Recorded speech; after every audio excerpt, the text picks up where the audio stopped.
The Crusades were not only religious wars but also profoundly political events that reshaped the structure of medieval European politics.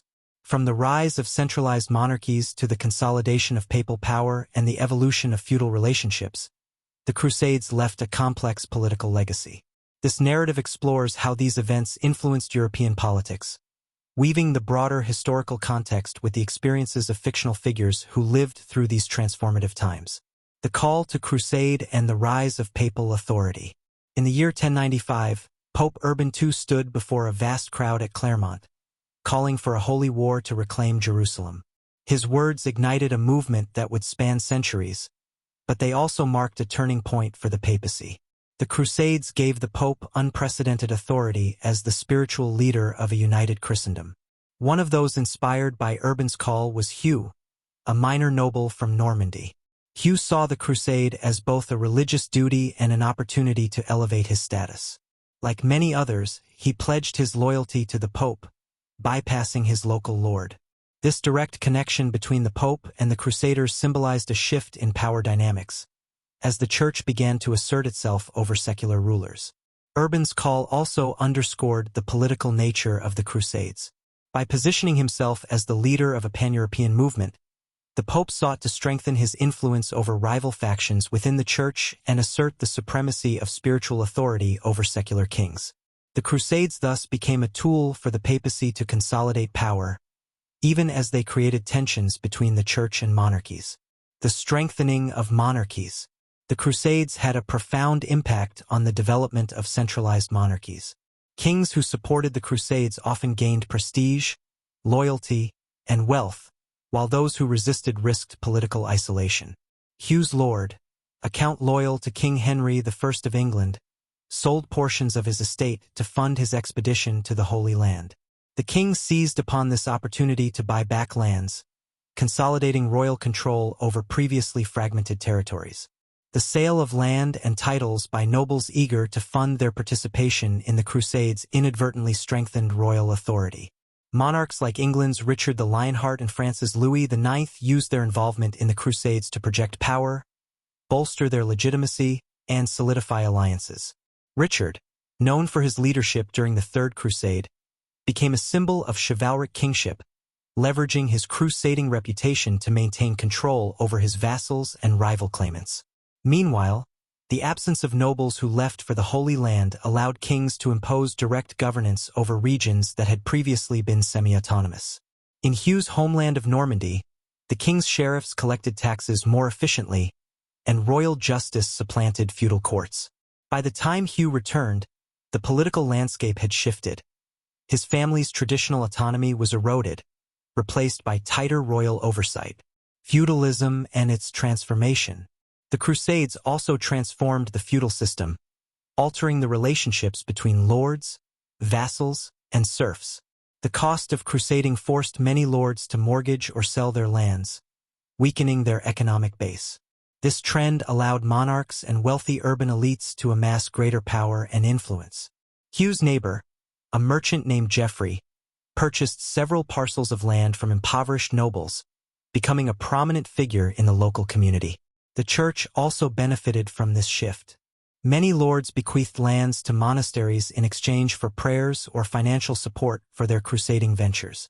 As a result, ecclesiastical estates grew, further centralizing resources under Church control. However, this accumulation of wealth by the Church sometimes sparked resentment among the laity and secular rulers, laying the groundwork for future conflicts. At the same time, the Crusades encouraged the growth of knightly orders such as the Templars and Hospitallers, which operated outside the traditional feudal hierarchy. These organizations held vast estates, answered only to the Pope, and wielded significant military and financial power. Their rise challenged traditional feudal structures and added new layers of complexity to medieval politics. Cross-cultural exchanges and political realignments. The Crusades also reshaped European politics through their interactions with the Islamic world and the Byzantine Empire.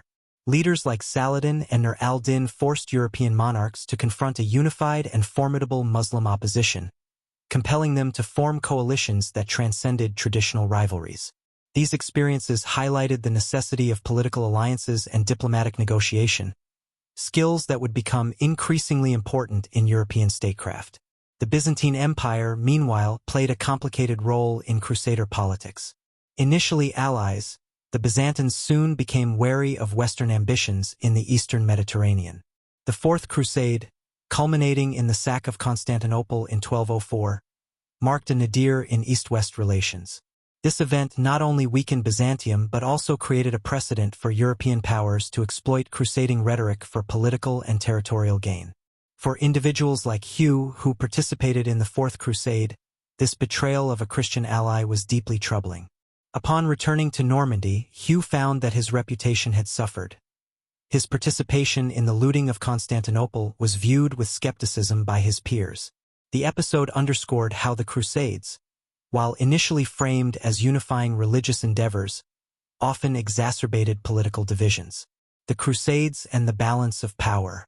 As the Crusades waned, their long-term effects on European politics became clearer. The redistribution of wealth and land weakened the feudal aristocracy, while monarchies and urban elites grew stronger. The Crusades also contributed to the rise of proto-national identities, as kings like Richard the Lionheart and Philip Augustus of France used their exploits to foster a sense of unity among their subjects. Hugh's great-grandson, Thomas, served as a scribe in the royal court of Edward I of England. By this time, the political landscape had shifted dramatically. Crusading ideals had been repurposed for domestic campaigns, such as Edward's wars against the Welsh and Scots, which were framed as holy endeavors.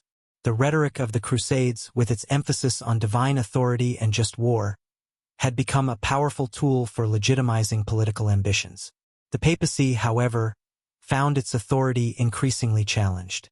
The financial and political costs of the Crusades had strained relationships between the church and secular rulers. Popes who had once commanded armies of crusaders now struggled to assert their authority over kings who wielded growing administrative and military power. Conclusion: a political transformation. The Crusades were a crucible in which medieval European politics were forged anew. They elevated the papacy to its zenith of power, only to later expose its vulnerabilities. They strengthened monarchies, altered the feudal system, and laid the foundations for modern statecraft. For individuals like Hugh and his descendants, the Crusades were both a personal and political odyssey, emblematic of a broader transformation sweeping through Europe. Decline of papal authority and the rise of secular power. The Crusades had elevated the papacy to unprecedented heights, but their aftermath revealed cracks in the Church's authority. By the 14th century, the failure to sustain control over the Holy Land and the financial strain of supporting crusading ventures weakened the Pope's position as the uncontested leader of Christendom. The Avignon Papacy, 1309 to 1377, and the Great Schism, 1378 to 1417, further eroded papal credibility, as secular rulers began to assert greater control over religious institutions within their realms. In France, King Philip IV clashed with Pope Boniface VIII, asserting his authority over taxation of the clergy.